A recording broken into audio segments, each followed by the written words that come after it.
हाय बच्चों, स्वागत है physics academy by DP sir में। हम लोग क्लास 11 के एक 11 करें 12 के एक टॉपिक के बारे में पढ़ेंगे। वो टॉपिक है एम्पियर का परिपथी नियम। बोर्ड के एग्जाम के दृष्टि से बहुत ही ज्यादा इंपॉर्टेंट टॉपिक है एम्पियर का परिपथी नियम। ठीक है, तो एम्पियर के परिपथी नियम को जानने से पहले हम लोग थोड़ा सा गॉस के नियम के बारे में जानेंगे कि गॉस का नियम क्या है। गॉस ने ये बताया था कि किसी भी बंद पृष्ठ से, पहले एम्पियर के परिपथी नियम को मैं लिख लेता हूं, ऊपर हेडिंग बना लेते हैं, एम्पियर का परिपथीय नियम। ठीक है,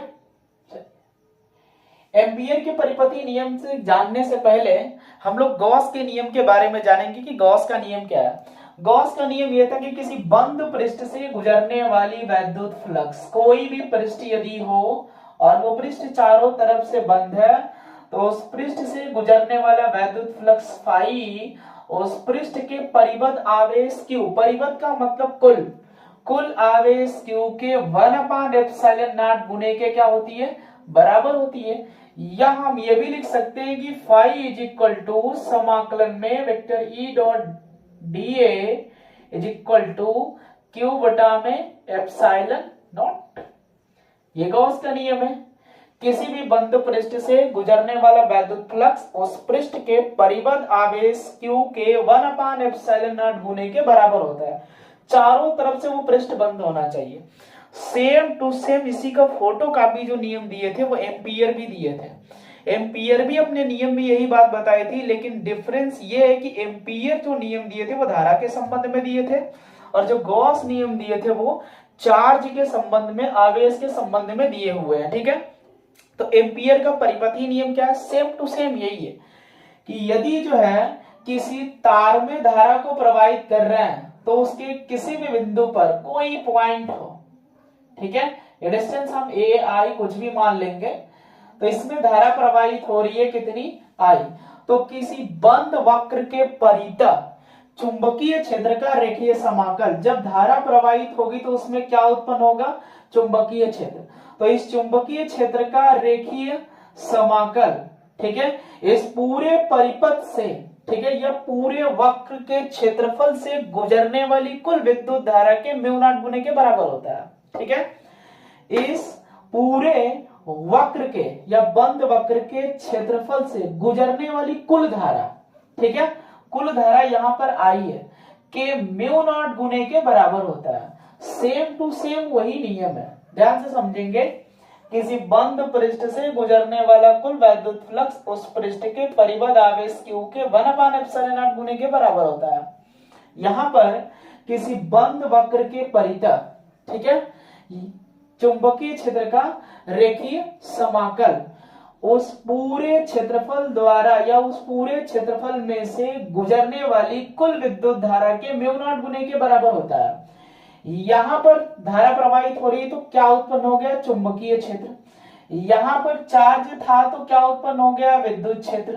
ठीक है, रेखीय समाकल इसका भी है। यहां पर क्षेत्रफल अवयव डीए लिया जाता है, यहां पर क्षेत्रफल अवयव डीओ को लिख देते हैं हम लोग। यहां पर एक एल लंबाई इसकी लिया गया है तो ये सूक्ष्म लंबाई डीएल लिया गया है, तो यहां पर हमने क्या लिख दिया, डीएल लिख दिया। इसका रेखीय समाकल हो गया, इसका भी समाकलन हो गया, संपूर्ण समाकलन। ठीक है, तो यहां पर उस चार्ज के कारण लिया जा रहा है तो Q हो गया। यहां पर धारा प्रवाहित हो रही तो I हो गया। उसके म्यू0 1/ε0 गुने के बराबर होता है, यहां पर उसके म्यू0 गुने के बराबर होता है। सेम टू सेम ये फोटोकॉपी नियम है। गॉस का जो नियम था, एम्पियर जो अपना नियम दिए थे वो गॉस के नियम के फोटोकॉपी में दे दिए थे। ठीक है, उन्होंने ये कहा था कि जब गॉस चार्ज के संबंध में नियम दे सकते हैं तो हम धारा के संबंध में नियम क्यों नहीं दे सकते हैं। तो धारा के संबंध में एम्पियर ने अपना नियम दिया हुआ है, इस नियम को प्रूव करेंगे और एक जगह हम इसको ध्यान से लिखेंगे भी। ठीक है, चलिए तो हम लोग इसको जो है लिखते हैं एक तरफ से, इसको ध्यान से, एम्पियर का परिपथी नियम, और इसको डेरिवेशन करते हैं, इसका सत्यापन करते हैं। चलिए किसी भी बंद वक्र के परितः, ठीक है, ये धारा प्रवाहित हो रही है, ठीक है। अगर इसमें 2 तार होंगे, 3 तार होंगे, 4 तार होंगे तो सब में धारा अलग अलग प्रवाहित होगी, तो हम अलग अलग भी लिख सकते हैं, हम बताएंगे अभी उसको। तो किसी बंद वक्र के परितः उत्पन्न चुंबकीय क्षेत्र का रेखीय समाकल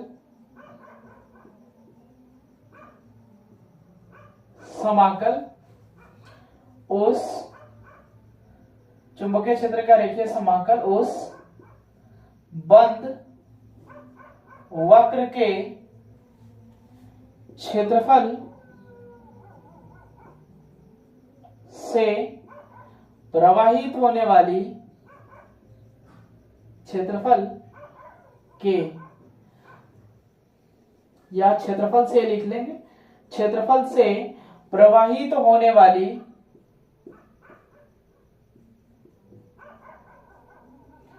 कुल धारा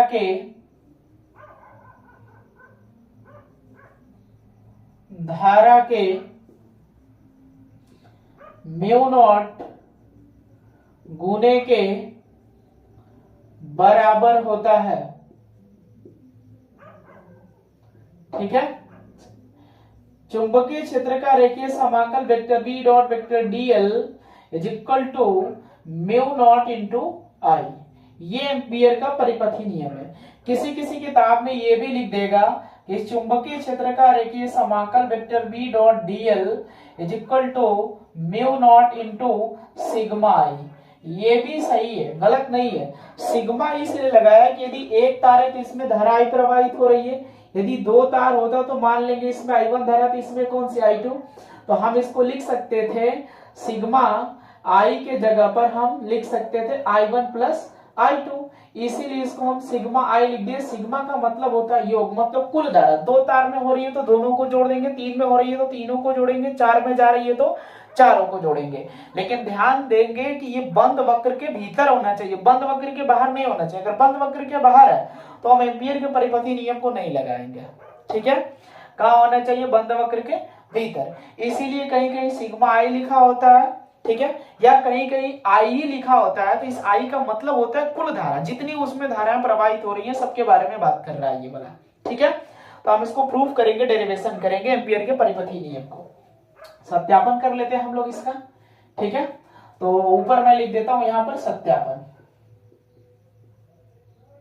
प्रूफ, ठीक है। चलिए इसको मैं मिटा देता हूं, इसकी कोई जरूरत नहीं है, हम एक ही से लेकर काम चला लेंगे, हो जाएगा हमारा इसी से डेरिवेशन। तो हमें जो है सिद्ध करना है। अभी यहाँ पर किसी पॉइंट पर हमें चुंबकीय क्षेत्र निकालना है। तो ये तार है, तार में धारा कितनी प्रवाहित हो रही है? आई प्रवाहित हो रही है, कितनी दूरी पर? आर दूरी पर, ठीक है। तो हम ये जानते हैं कि किसी भी धारावाही चालक में, किसी धारावाही चालक के कारण उत्पन्न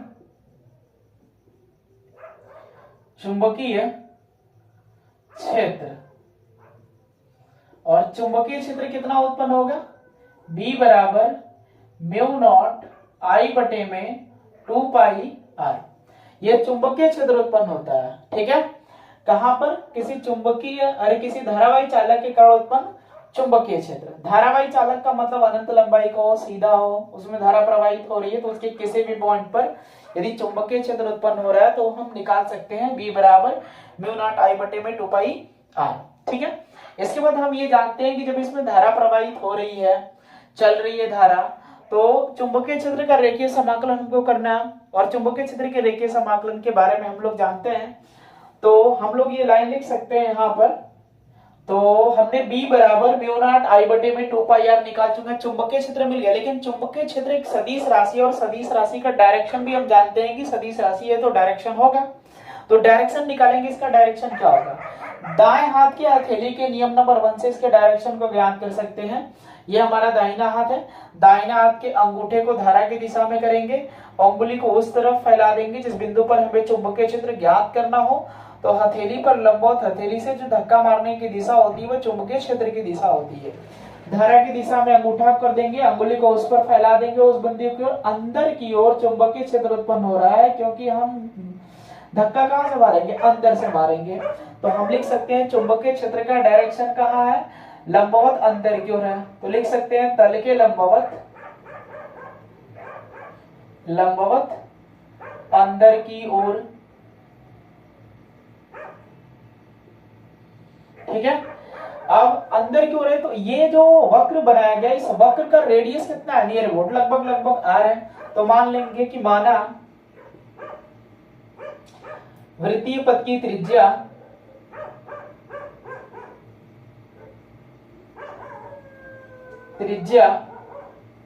r हो तो, ठीक है, संपूर्ण, या लिख सकते हैं हो तो वृत्ताकार धारावाहिक कुंडली एक तरह से हो गई। तो वृत्ताकार पथ जो होगा स्थित होगा। ठीक है, तो हम लिख सकते हैं सीधा सीधा यहां पर, माना वृत्तीय पथ की त्रिज्या कितनी है, r है। जब वृत्तीय पथ की त्रिज्या r होगी तो हम लिख सकते हैं अतः उत्पन्न चुंबकीय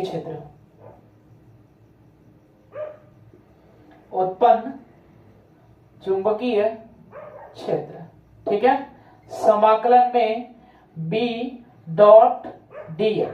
ठीक है, संपूर्ण निकाल रहे हैं आप। और वेक्टर b डॉट dl जो मैंने लिखा है, तो इस डॉट वाले चिन्ह को हटाएंगे तो हम जानते हैं कि cos चिन्ह आता है, मतलब cos के रूप में आएगा ये। तो लिख सकते हैं b dl cos थीटा। अब समस्या ये कि थीटा एंगल हमें नहीं पता कि थीटा एंगल का डायरेक्शन कितना है, और थीटा एंगल का डायरेक्शन कह रहे हैं, थीटा कोण का मान कितना है हमें नहीं पता है। तो हम मान लेंगे हमारे पास एक ये वृत्ताकार जो लूप है, वक्र है, इसके अंदर मैंने कोई वायर रखा हुआ है, इसमें धारा को प्रवाहित कर रहा है, चुंबकीय क्षेत्र अंदर की ओर हो गया है। लेकिन जब ये घूम रहा होगा तो जो डीएल का डायरेक्शन होगा इस पॉइंट पर, ये भी कहां होगा, अंदर की ओर होगा। जब डीएल का डायरेक्शन अंदर की ओर होगा तो चुंबकीय क्षेत्र और जो डीएल है वो दोनों एक ही डायरेक्शन में है। जब दोनों एक ही डायरेक्शन में होंगे तो इनके बीच जो कोण बनेगा वो 0 डिग्री का बनेगा, क्योंकि दोनों एक दूसरे के समांतर है और एक ही डायरेक्शन में है। तो बी और डीएल के बीच कोण थीटा बराबर कितना होगा, 0 अंश होगा। जब थीटा बराबर 0 अंश होगा तो हम ये लिख सकते हैं कि vector b dot dl is equal to b dl cos theta का मतलब 0 अंश, और cos 0 अंश का मान कितना होता है, 1 होता है। तो हम यहां पर लिख सकते हैं कि vector b dot dl is equal to समाकलन में b dl cos 0 अंश का मान 1 होगा, तो उसको उसी तरह से छोड़ देंगे। b चुंबकीय क्षेत्र है और इसको समाकलन से बाहर रखेंगे। डीएल का समाकलन सभी लोग जानते होंगे कि जो डीएल का समाकलन होता है वो कितना होता है, यल होता है। ठीक है, तो ये बी हो गया और इसका समाकलन यल हो गया। ठीक है, अब इसका समाकलन जब यल हो गया तो हम जानते हैं कि इसको आर त्रिज्या के वृत्तीय पथ पर मोड़ा गया, तो जो इसकी लंबाई होगी वह 2 पाई आर के बराबर भी हो सकती है। ठीक है, तो लंबाई 2 पाई आर के बराबर भी हम ले सकते हैं, लेकिन यहां पर हमें लंबाई कितना मिला है, यल मिला हुआ है। ठीक है, तो हम यल बराबर कितना लिख सकते हैं, 2 पाई आर। अतः ये इधर ही मैं लिख देता हूं, b dl बराबर b into 2 pi R. b का मान हमने कहीं ना कहीं ज्ञात किया हुआ यहां पर, तो इसको मैं यहां पर रख सकता हूं, b dl is equal to mu naught I बटे में 2 पाई आर गुणे 2 पाई आर। 2 पाई आर से 2 पाई आर कैंसिल हो गया। समाकलन में vector b dot dl is equal to mu naught into I. ठीक है, ये एम्पियर का परिपथी नियम है कि किसी भी बंद वक्र के परितः चुंबकीय क्षेत्र का रेखीय समाकलन उस पूरे बंद वक्र द्वारा प्रवाहित उसके क्षेत्रफल में से गुजरने वाली धारा के म्यू नॉट गुने के क्या होता है, बराबर होता है। ध्यान रहे कि जो धारा प्रवाहित होगी ये उसके पूरे बंद वक्र के अंदर होनी चाहिए, बंद वक्र के बाहर नहीं होनी चाहिए। तो ये एम्पियर का परिपथी नियम है जो बोर्ड के एग्जाम में कई बार पूछा गया, मतलब ये एग्जाम के दृष्टि से बहुत ही इंपॉर्टेंट टॉपिक है ये। ठीक है, आई होप आपको समझ में आ गए होंगे। इसके आगे भी मैं और वीडियो को देता रहूंगा जो एग्जाम से संबंधित जो है अच्छे टॉपिक्स हैं, जो इंपॉर्टेंट है, एग्जाम में आने की संभावना है उनकी, तो हम उसको आपको देते रहेंगे। आप मेरे वीडियो को लाइक कीजिए, शेयर कीजिए और मेरे चैनल को सब्सक्राइब कीजिए।